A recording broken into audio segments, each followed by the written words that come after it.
The day my grandmother, Catherine Hamilton, died, I was elbow-deep in soil, tending to her prized rose garden.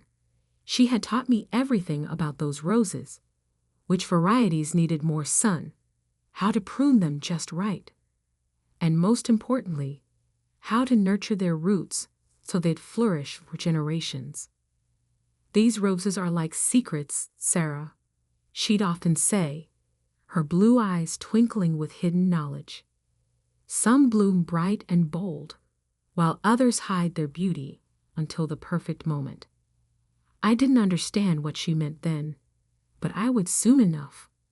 The call came from Mr. Patterson, her attorney, his voice carrying the weight of decades managing the Hamilton family's legal affairs. "Miss Hamilton, I'm afraid I have difficult news. Your grandmother passed away in her sleep last night."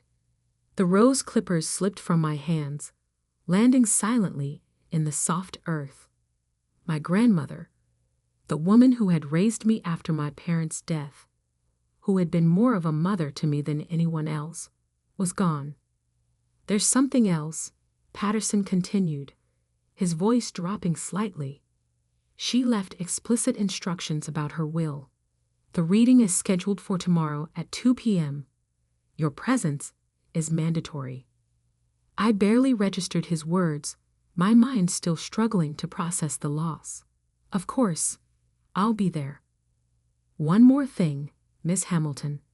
Your grandmother insisted that all family members must attend, including your Uncle Marcus." My hand tightened around the phone.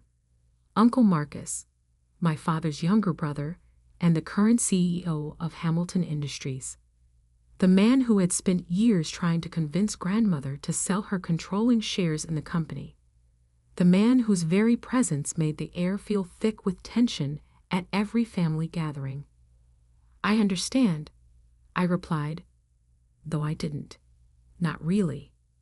The next day, I arrived at Patterson and Associates, the law firm that had handled Hamilton family matters since before I was born. The office occupied the entire top floor of a historic downtown building, its dark wood panels and leather-bound books speaking of old money and even older secrets.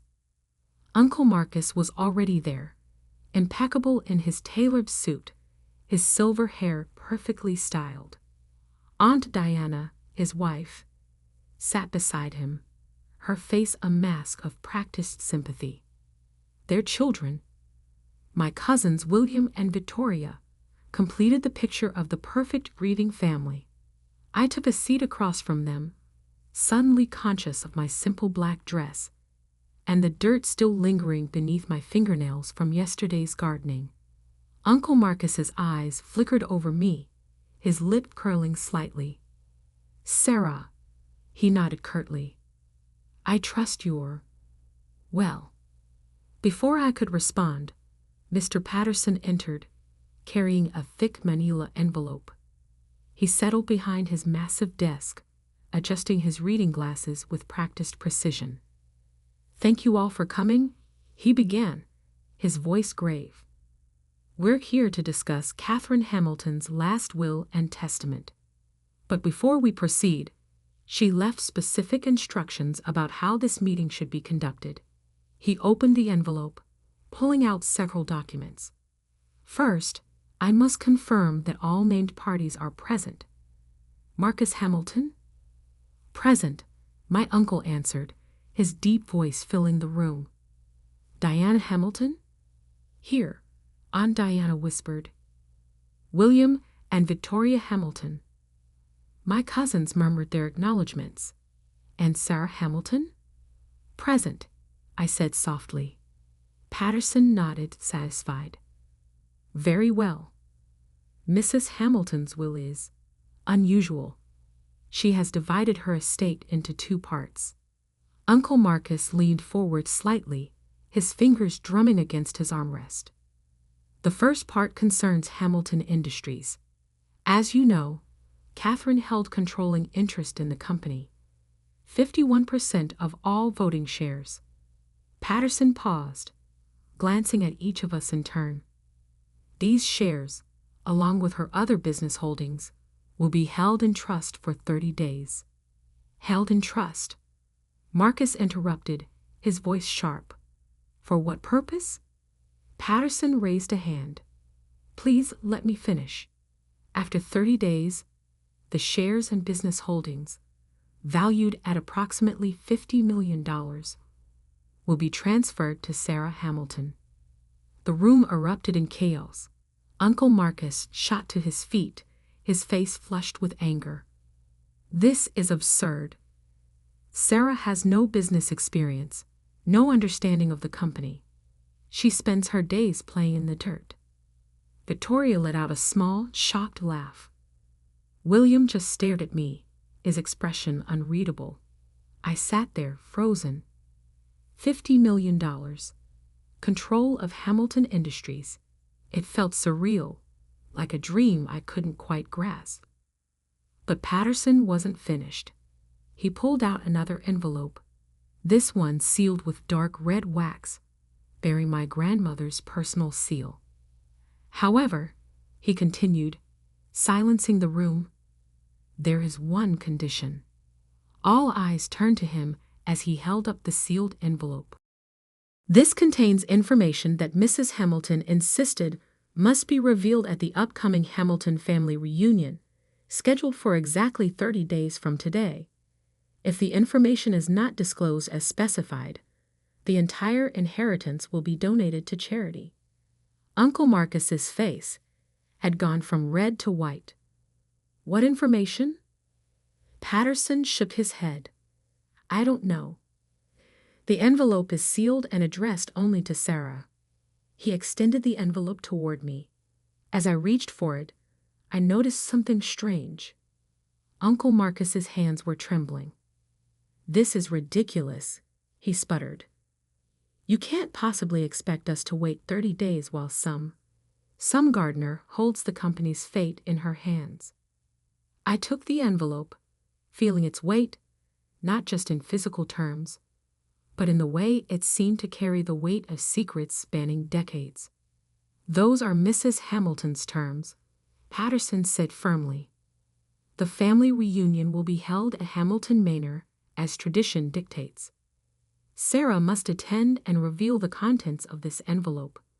Only then will the inheritance be officially transferred.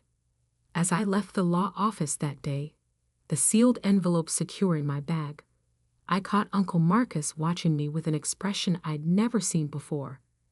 It wasn't just anger or frustration, it was fear. Walking to my car, I ran my fingers over the envelope's wax seal. What secret could be so important that my grandmother would stake $50 million on its revelation? And why did Uncle Marcus look so terrified? I didn't know then that the answer would shake the Hamilton family to its core, or that the next 30 days would change everything I thought I knew about my family's legacy. That night, I sat in my small apartment above the local flower shop I managed, staring at the envelope. The wax seal gleamed in the lamplight, almost daring me to break it. But something held me back. Perhaps the same instinct my grandmother had taught me about timing when tending to her roses. Some secrets, her voice echoed in my memory, are like the rarest blooms. They must be revealed at exactly the right moment. I placed the envelope in my safe, beside the only photo I had of my parents. Tomorrow, I would begin preparing for the family reunion, and whatever shocking truth lay sealed within that mysterious envelope. Little did I know, Uncle Marcus was already making plans of his own. Plans that would force me to decide between wealth and truth, between family loyalty and justice. The game was about to begin, and the stakes were higher than I could have imagined. As I finally drifted off to sleep that night, my grandmother's words echoed once more in my mind. Remember, Sarah, every rose has its thorns, but it's the thorns that protect the most beautiful blooms. I was about to discover just how sharp those thorns could be. The morning after the will reading, I woke to 3 missed calls from Uncle Marcus, and a text message that made my blood run cold. We need to talk. Now. I sat in my small kitchen, watching steam rise from my coffee cup while considering my options. The sealed envelope lay before me, its red wax seal catching the morning light. Something about it felt heavy, like it carried more than just paper inside. My phone buzzed again. Uncle Marcus. This time, I answered. Sarah. His voice was controlled, measured, the same tone he used during difficult board meetings. I'm outside your shop. I moved to window. Sure enough, his black Mercedes was parked in front of my modest flower shop, looking completely out of place among the local businesses. Come up, I said, knowing this confrontation was inevitable. Minutes later, Uncle Marcus stepped into my apartment, his expensive suit a stark contrast to my simple living space. His eyes darted around, taking in the potted plants, the gardening books, the framed pressed flowers on the walls. Charming, he said, though his tone suggested otherwise. Your grandmother certainly taught you well about plants. I gestured to a chair. What do you want, Uncle Marcus? He sat down, adjusting his gold cufflinks, a nervous habit I'd noticed over the years. Let's be practical about this, Sarah. You're not equipped to run Hamilton Industries. The company employs thousands of people. Our decisions affect lives, markets, entire industries. And you think I can't handle that responsibility? This isn't about capability. It's about experience, knowledge, connections. He leaned forward. I've spent 30 years building this company.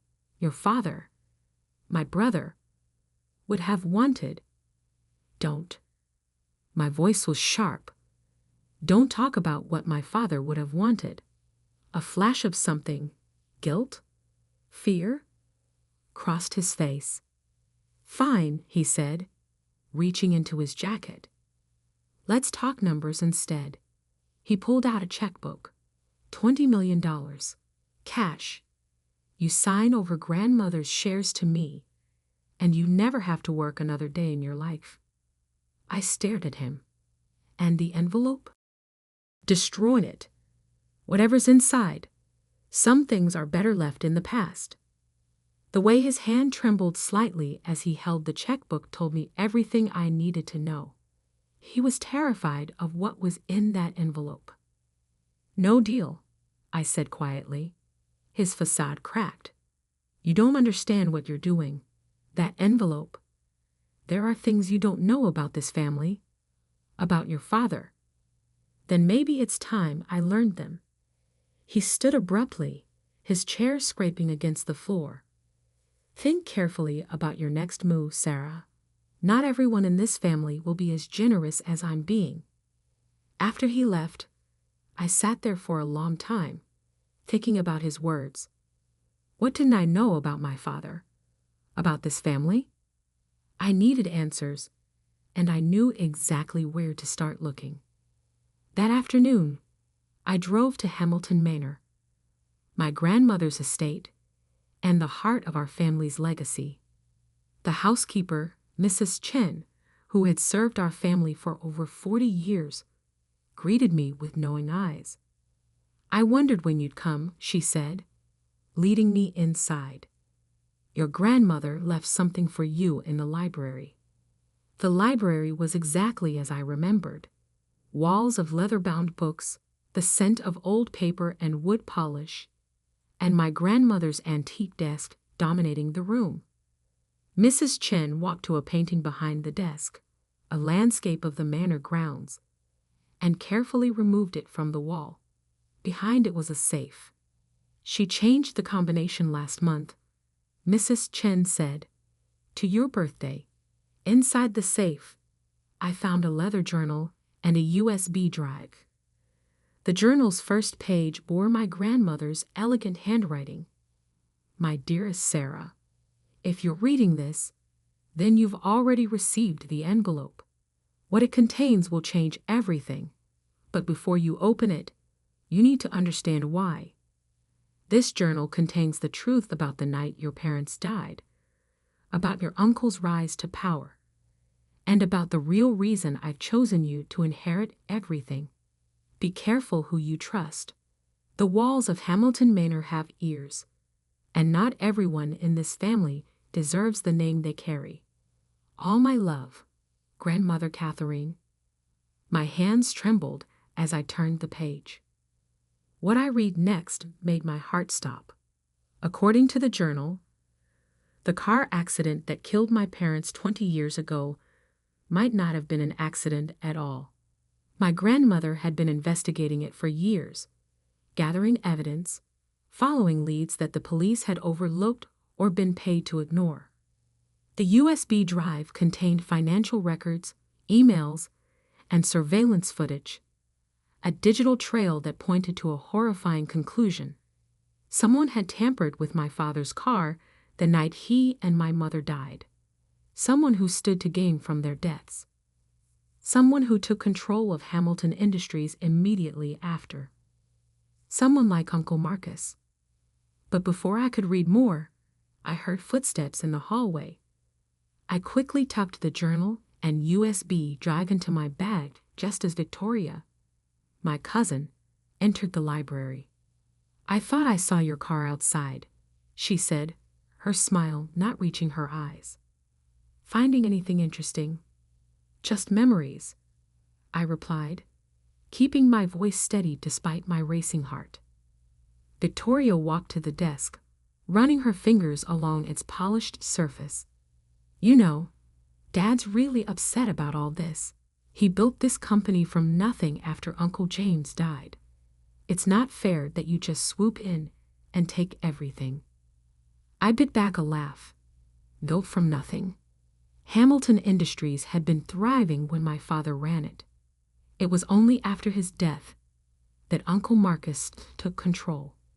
"Your father will survive," I said, standing to leave. "Maybe." Victoria's voice turned cold. "But will you?" I stopped at the door. "Is that a threat, cousin?" She laughed, but there was no humor in it. "Of course not. Just be careful, Sarah. Accidents happen in this family. Just ask your parents." I left Hamilton Manor with my heart pounding and my mind reeling. The journal in my bag felt like it weighed a ton, its secrets burning to be revealed. That night, I sat in my apartment reading every page of my grandmother's journal.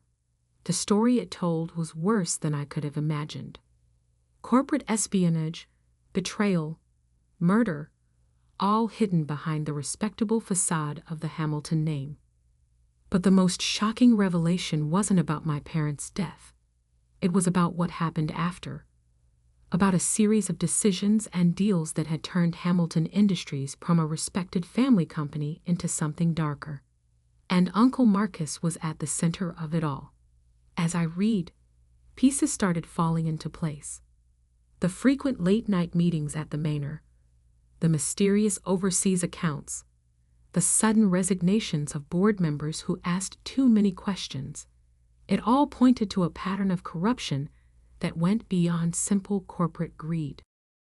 My grandmother had discovered it all, documented everything, but instead of exposing it immediately, she had waited, gathering more evidence, building an ironclad case. She knew that against someone like Uncle Marcus, you only got one chance. The family reunion was in 3 weeks. According to tradition, every member of the Hamilton family would be there, including board members, shareholders, and the press. The perfect audience for the truth to finally come out. But as I sat there surrounded by evidence of decades of deception, I realized something that chilled me to the bone. I wasn't the first person to discover these secrets. My father had known too. That's why he died. A knock at my door made me jump. It was past midnight. Who could be here at this hour? Through the peephole, I saw William, my other cousin, looking anxious. I opened the door cautiously. "William? What are you doing here?" He pushed past me into the apartment, his usual composed demeanor nowhere to be seen. "Sarah, you need to be careful. Dad, he's not himself. I overheard him talking to some men I've never seen before. They mentioned your name, and," he swallowed hard, "they talked about making problems go away. Why are you telling me this?" William ran a hand through his hair. "Because I found something in Dad's study. Documents about Uncle James, your father, about the night he died." He pulled out a folded paper from his jacket. "This is a copy of a payment made the day before the accident to someone with expertise in car mechanics." I took the paper with trembling hands. The amount was substantial, the recipient's name unfamiliar. I always knew something wasn't right about that night. William continued. "But I never had proof until now." "Why show me this? He's your father." William's face hardened. "Because he's not the man I thought he was. And because," he hesitated, "because Uncle James was good to me. He didn't deserve what happened to him." After William left, I added his document to my grandmother's evidence. The picture it painted was becoming clearer and more dangerous by the minute. I needed to be careful. Uncle Marcus wouldn't stop at threats. He'd already proven how far he'd go to protect his secrets. The family reunion was approaching, and with it, the moment when all these secrets would finally come to light. But first, I had to survive the next 3 weeks. Little did I know, Uncle Marcus was already setting his plan in motion. A plan that would force me to choose between justice and survival, between exposing the truth and protecting what little family I had left. The game was no longer just about an inheritance. It was about justice, revenge, and the true meaning of family. And somewhere in Hamilton Manor, the clock was ticking down to a revelation that would shatter the Hamilton name forever. The day of the Hamilton family reunion arrived with an unusual chill for early summer. As I drove up the winding path to Hamilton Manor, my grandmother's sealed envelope sat heavy in my designer handbag, a rare, expensive purchase I'd made for today's occasion. Inside my jacket pocket, a small USB drive contained copies of every document, every piece of evidence I'd gathered over the past month. I'd learned from my father's mistakes. If anything happened to me, multiple copies of everything would be sent to the press, the police, and the SEC. The manor's grand facade loomed before me, its windows gleaming in the morning sun. Cars already lined the circular driveway, sleek luxury vehicles belonging to board members, shareholders, and family members who only appeared at events like these. Mrs. Chen met me at the door, her eyes conveying silent support.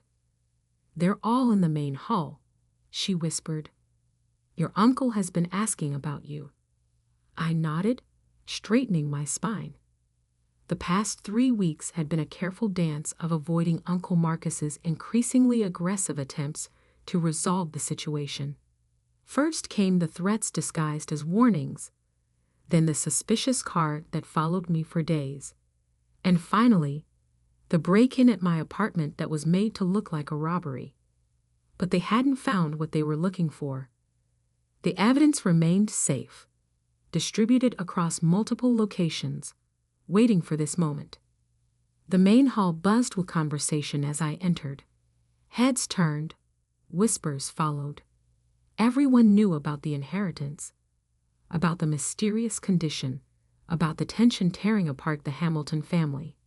Uncle Marcus stood near the fireplace, holding court with several board members. His smile faltered when he saw me, his hand tightening around his crystal whiskey glass. Victoria approached first, her designer dress rustling as she moved. "Glad you could make it, cousin. Though you really should have had your hair done professionally for such an important occasion." I touched my simple updo, the same style my mother used to wear. Some things are better kept simple. Speaking of simple, she lowered her voice. Dad has another offer for you. 10 million more than before. Last chance. I met her gaze steadily. Tell him I'm not interested. She shrugged, the gesture too casual to be genuine. Your funeral. As she walked away, William caught my eye from across the room. He gave me a slight nod. Our agreed-upon signal that everything was in place. Over the past weeks, he'd become an unexpected ally, helping me gather additional evidence while maintaining his cover as the dutiful son. The grandfather clock struck noon, its deep chimes silencing the room. According to tradition, this was when the family photograph would be taken, followed by lunch, and then the annual family meeting where company matters were discussed. Uncle Marcus cleared his throat. Everyone, please gather around. The photographer is ready. As people arranged themselves by the grand staircase, I took my position near the edge of the group. Through the camera's lens, we'd look like the perfect family. Wealthy, successful, united. If only they knew what was about to happen. After the photos, we moved to the dining room. Crystal glasses clinked, silver cutlery gleamed, and conversation flowed as smoothly as the expensive wine. I barely touched my food, watching as Uncle Marcus grew increasingly tense with each passing minute. Finally, it was time for the family meeting. Board members, shareholders, and family members filed into the Manor's wood-paneled conference room. Journalists from select financial publications, invited to cover Hamilton Industries' latest announcements, sat in the back, notepads ready. Uncle Marcus took his place at the head of the table, exactly where my father used to sit. Before we begin discussing company matters, he said, his voice carrying across the room, I believe my niece has something she'd like to share with us. All eyes turned to me. This was the moment my grandmother had planned for, the moment 20 years in the making. I stood slowly, removing the sealed envelope from my bag. The red wax seal caught the light, drawing every gaze in the room. As you all know, I began, my voice steady despite my pounding heart. My grandmother left me her controlling shares in Hamilton Industries on one condition, that I reveal the contents of this envelope today, before all of you. Uncle Marcus's knuckles were white as he gripped the arms of his chair. I broke the seal carefully, pulling out several photographs and documents. The first photo showed my father in his office, looking concerned as he examined some papers. The timestamp showed it was taken the day before his death. 20 years ago, I continued. My parents died in what we were told was a tragic accident. But my grandmother never believed it was an accident. She spent years investigating, gathering evidence, following leads that others had overlooked or been paid to ignore. Murmurs rippled through the room. I placed the first document on the table, a copy of a bank transfer. This payment was made to a mechanic the day before my parents' death. A mechanic who specialized in brake systems. The same mechanic was found dead from an apparent suicide 2 weeks later. Uncle Marcus stood abruptly. This is ridiculous. You can't possibly. I'm not finished. My voice cut through his protest like a knife. The same day this payment was made, someone accessed my father's office after hours. The security footage, which was supposedly lost, shows exactly who it was. I nodded to William, who connected his laptop to the room's projection system. The grainy footage played, showing Uncle Marcus entering my father's office late at night, removing documents from the safe. The next morning, I continued as the footage played.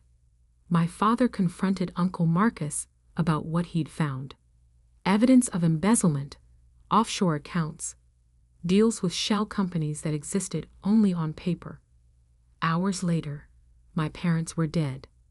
The room had gone completely silent. Even the journalists had stopped writing, their pens frozen mid-sentence. But that was just the beginning. I laid out more documents, bank statements, emails, surveillance photos. Over the next 20 years, Hamilton Industries under Marcus Hamilton's leadership became a front for money laundering, tax evasion, and corporate fraud on a massive scale. Victoria jumped to her feet. "You're lying. This is all fabricated." "Every document has been verified," I cut in. "Every transaction traced. Every witness statement recorded. My grandmother spent years building this case, making sure it was ironclad before she died." I turned to the journalists. "You'll each find a complete digital copy of all evidence in your email inboxes. The SEC, FBI, and Department of Justice received their copies an hour ago." The room erupted in chaos. Board members shouted questions. Shareholders reached for their phones. Family members stared in shock or anger, or both. Through it all, Uncle Marcus remained eerily still, his face drained of color. Then slowly, he began to laugh. A hollow, broken sound that silenced the room. "You're just like him," he said, staring at me with something between hatred and admiration. "James always thought he could fix everything, make everything right. Look where it got him." "No," I replied calmly. "I'm not like my father. I'm like my grandmother. I waited. I planned. I made sure you couldn't stop the truth from coming out." As if on cue, the conference room doors opened. Federal agents streamed in, led by a stern-faced woman who held up her badge. "Marcus Hamilton," she announced. "You're under arrest for conspiracy, fraud, money laundering, and the murders of James and Eleanor Hamilton." I watched as they led him away in handcuffs, Victoria's screams and William's quiet resignation fading into background noise. Outside, camera flashes exploded as journalists captured the moment the mighty Marcus Hamilton was brought low. Hours later, after the agents had gone, after the journalists had filed their stories, after shell-shocked family members had driven away in their luxury cars, I stood alone in my grandmother's rose garden. The roses were in full bloom, their petals catching the last rays of sunlight. I knelt down, touching one gently, remembering all the lessons my grandmother had taught me here. "You were right," I whispered to her memory. "Some secrets do need perfect timing to bloom." Mrs. Chen found me there as darkness fell. "Your grandmother would be proud," she said softly. "Both of your parents would be." I nodded, standing up and brushing dirt from my knees. "What happens now?" She smiled. "Now you do what your father always wanted. Run the company the right way. Your way." The next morning, as I sat in what had once been my father's office, now mine, I looked out over the city. Hamilton Industries would survive this scandal, emerge stronger, cleaner.